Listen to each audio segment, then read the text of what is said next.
Waves పై సినీ ప్రముఖులతో Modi video conference. ఈ ఏడాది చివరిలో words audio visuals and entertainment summit waves నిర్వహించేందుకు కేంద్రం కసరత్తు మొదలుపెట్టింది.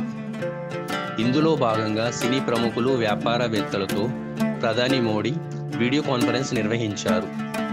వారి సలహాలు, సూచనలు స్వీకరించారు. ఈ సమావేశంలో అమితాబ్ బచ్చన్, రజనీకాంత్, చిరంజీవి, నాగార్జున, అమీర్ ఖాన్, అక్షయ్, అనుపమ్, హేమమాలిని, దీపిక, ముఖేష్ అంబానీ, ఆనంద్ మహీంద్రా పాల్గొన్నారు.